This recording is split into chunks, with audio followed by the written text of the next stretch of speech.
Desain manusia itu seperti ini, gitu ya. Sebaik-baiknya orang ada potensi jahat dalam dirinya yang belum terstimulasi. Sejahat-jahatnya orang ada kebaikan di dalam dirinya. Yang ini kalau kita sentuh terus ini mau besar.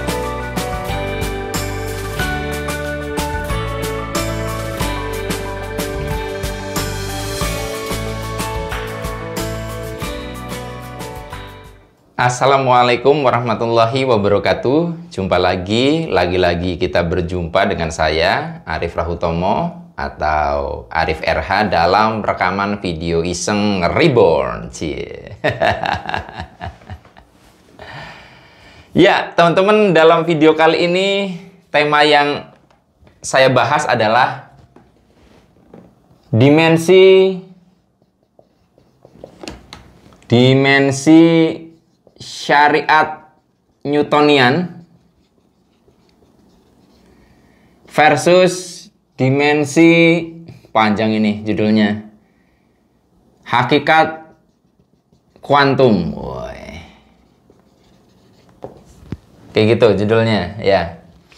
Dimensi syariat Newtonian versus dimensi hakikat kuantum. Teman-teman, kalau di dalam ilmu fisika dan Anda pelajari cukup detail, maka salah satu hal yang akan Anda temukan di sana adalah bagaimana evolusi dari ilmu fisika itu sendiri. Nah, sebetulnya secara runtutan dan rinci itu panjang banget ya. Jadi kalau boleh saya ringkas, maka perjalanan ilmu fisika itu dibagi menjadi dua zona, yaitu zona waktu di sini disebut fisika klasik ya, dan zona fisika modern ya.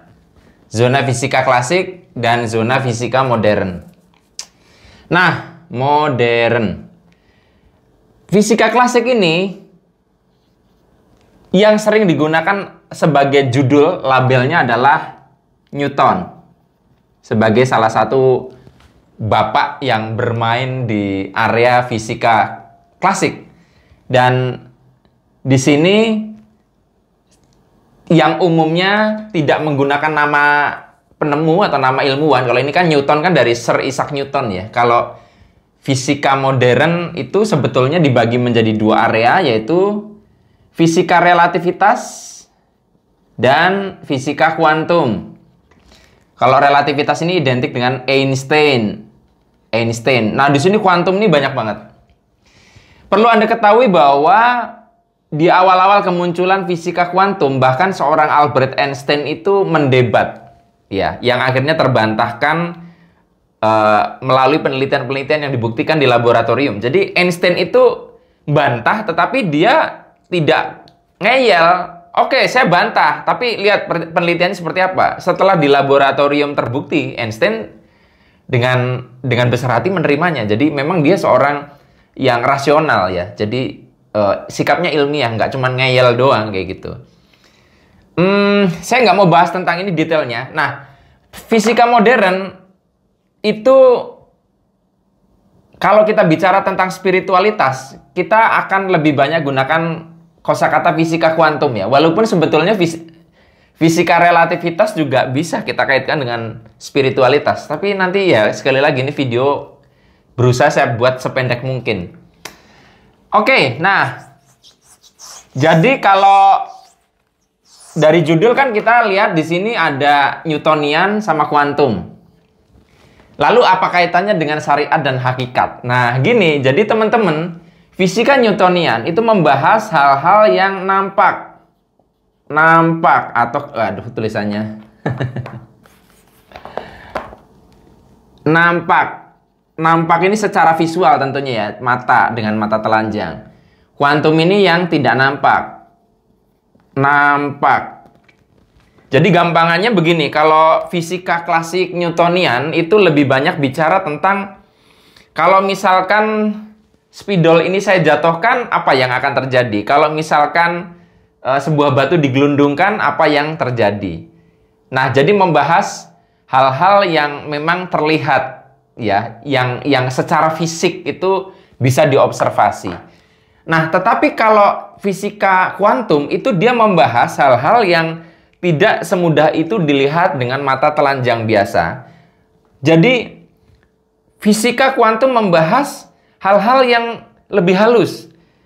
Gampangannya kalau fisika Newtonian membahas spidol ini, kalau fisika kuantum membahas bahan-bahan terhalus yang membentuk spidol ini. Ibaratnya, spidol ini kalau kita urai sampai tataran yang paling kecil, paling halus, itu sebenarnya ada apa sih di sana? Nah, itu yang dibahas dalam fisika kuantum.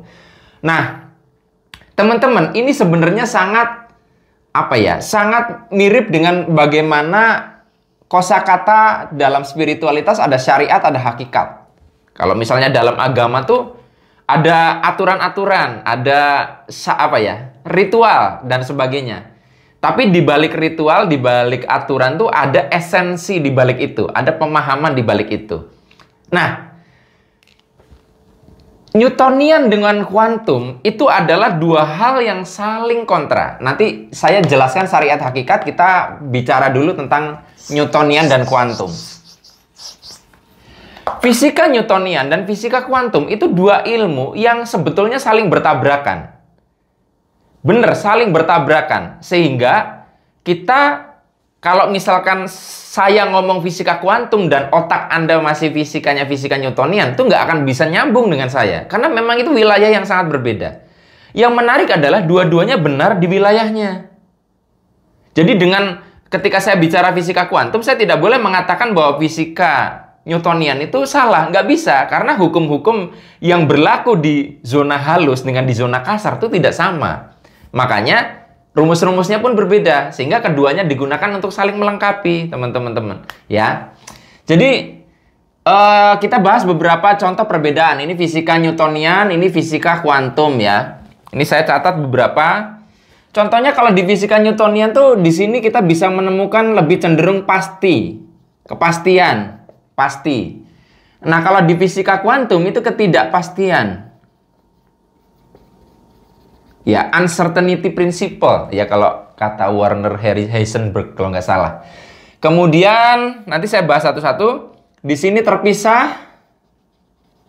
Di sini terhubung. Kemudian di sini tentang waktu. Pembagian waktu. Pembagian waktu. Di sini waktu jungkir balik. Nah, di sini subjek majemuk, di sini subjek tunggal. Ya. Nah, kita bahas satu-satu sebagai contoh. Teman-teman, kalau di dalam fisika Newtonian itu karena membahas sesuatu yang sifatnya fisik, maka di sana jelas dengan mata telanjang kita melihat keterpisahan antara spidol dengan penghapus ini terpisah. Dua hal yang berbeda. Saya dengan Anda juga berbeda. Ya. Tetapi ternyata ketika di segala sesuatu diurai, spidol diurai, penghapus diurai, ternyata di level yang sangat dalam mereka sebetulnya satu kesatuan. Ini seperti mirip halnya dengan ada gorengan dengan ada kue. Ternyata ketika diurai, ternyata komponennya itu aja gitu loh. Sama-sama aja. Jadi sehingga kita bicara dulu yang ini ya, yang paling gampang ya. Sehingga kalau di dalam fisika kuantum, segala sesuatu itu terhubung. Jadi kalau misalkan kita semuanya terhubung, kita semuanya satu. Itu adalah kata-kata ketika kita menggunakan fisika kuantum. Jadi tidak boleh Anda menyanggahnya, enggak kok saya dengan Anda terpisah kok. Nggak bisa seperti itu, karena ini dengan ini bukan untuk dibenturkan, tetapi ini dengan ini saling melengkapi karena wilayahnya beda. Di level kasar kita terpisah, di level yang halus kita terhubung. Nah, kita bahas ke sini, ini terlewat tadi ya. Kalau di fisika Newtonian, itu segala sesuatu tuh kemungkinan bisa dominan, ada kepastian. Nah, ini nyangkut dengan hubungan sebab akibat. Jika begini, maka begini. Jika begini, maka begini. Ada satu rumusan-rumusan kepastian. Tetapi kalau di dalam fisika kuantum, itu ketidakpastian. Contoh paling gampang ya, kalau misalnya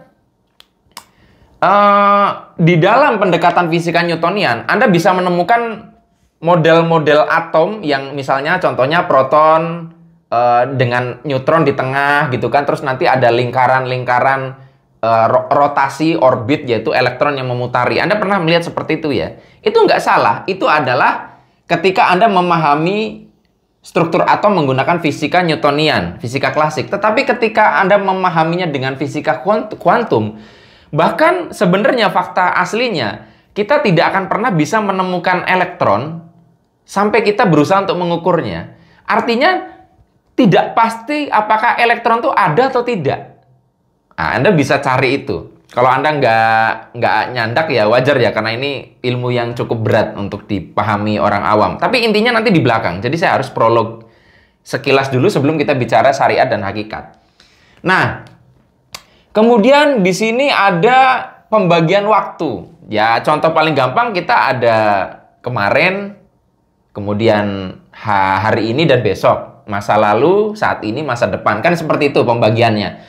Ternyata kalau di fisika kuantum, itu di level partikel, itu tidak jelas. Bahkan di level yang sangat dalam, itu semuanya sekarang loh. Semuanya sekarang. Kalau misalkan terjadi pembagian waktu pun jungkir balik.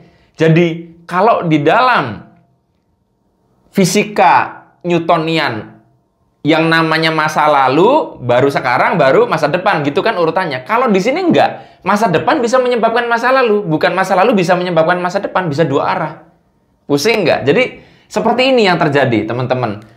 Kalau misalkan Anda mengobservasi bagaimana perilaku di level yang lebih halus daripada sebuah atom.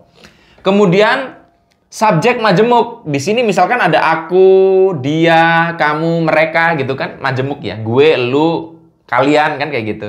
Tetapi kalau misalkan di fisika kuantum, ternyata segala sesuatu subjek yang majemuk itu subjeknya cuma satu. Subjeknya itu saja, sehingga subjek ini, subjek tunggal ini berhak menyebut dirinya sebagai aku, dia, kamu, mereka.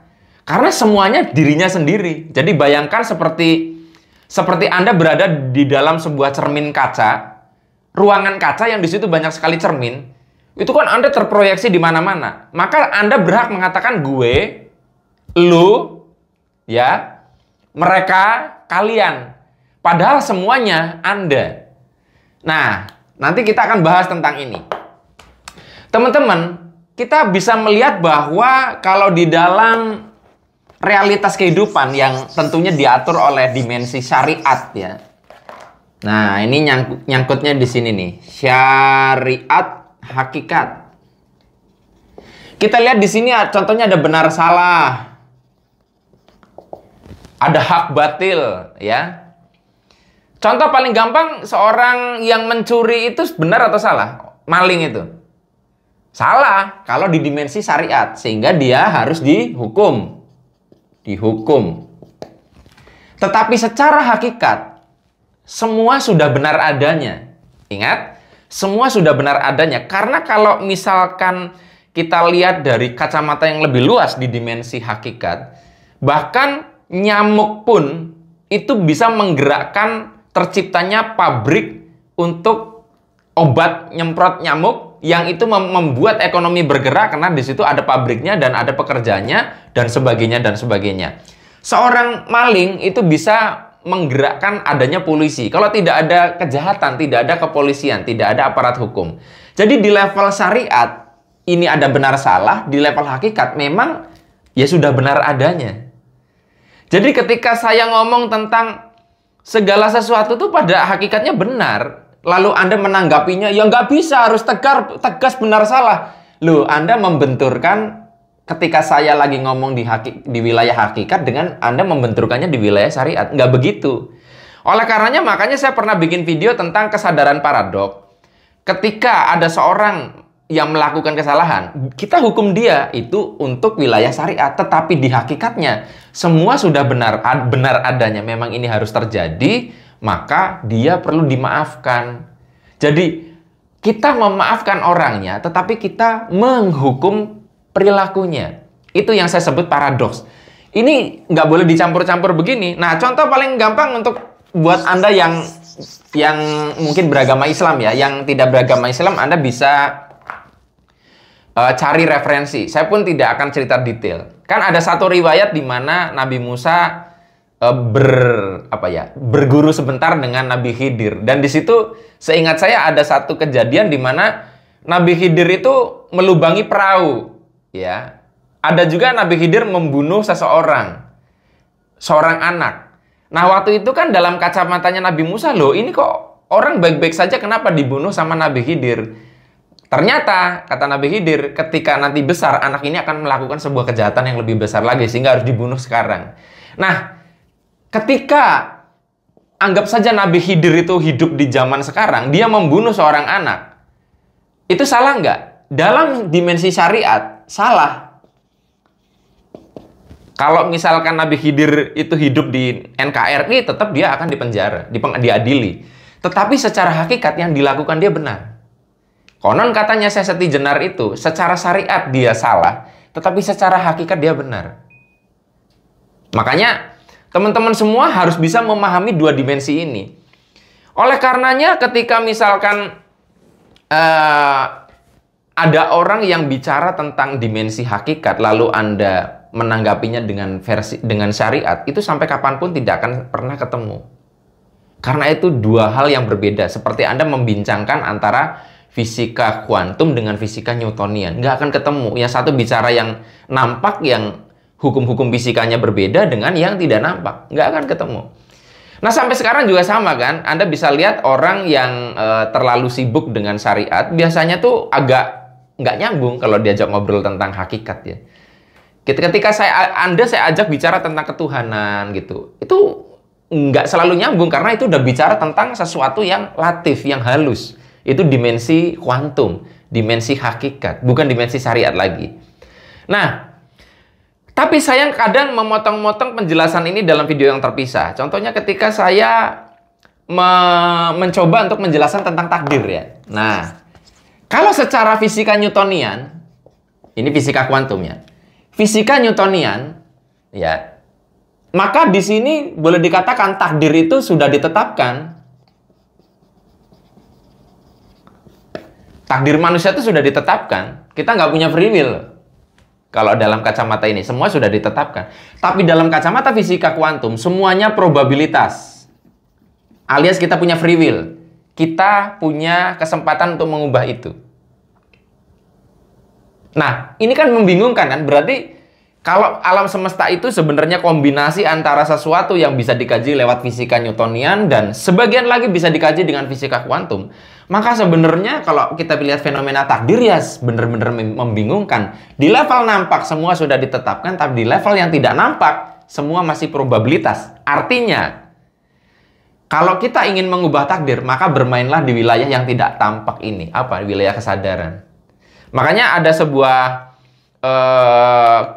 menarik, saya dapat sebuah artikel dan saya telusuri ternyata benar. Kalau di terjemahan Depak itu kan dikatakan, terjemahan surat Ar-Rod ayat 11 itu bahwa kurang lebih begini terjemahnya. Allah tidak akan mengubah nasib sebuah kaum sampai kaum itu mengubahnya, gitu kan. Kalimatnya begitu. Allah tidak akan mengubah nasib suatu kaum sampai kaum itu mau mengubahnya. Ternyata kalau misalkan kita lihat terjemahan dari bahasa Inggris atau terjemahan yang lebih mendekati ke Arab aslinya, terjemahannya nggak gitu. Terjemahannya adalah Allah tidak akan mengubah nasib suatu kaum sampai kaum itu mengubah yang ada di dalam diri mereka. Berarti ini kan kesadaran di dalam diri mereka, bukan ini. Nah, jadi boleh dibilang makanya kenapa banyak di antara kita gagal memahami kitab suci, kita terjebak di dimensi syariat saja, tidak masuk ke wilayah kuantum, karena kita sudah salah dalam translationnya, terjemahan. Dari terjemahannya sudah salah, penafsiran semakin jauh. Oleh karenanya, jujur saja saya lebih senang untuk melihat terjemahan yang bahasa Inggris, lebih dekat dibanding bahasa Indonesia.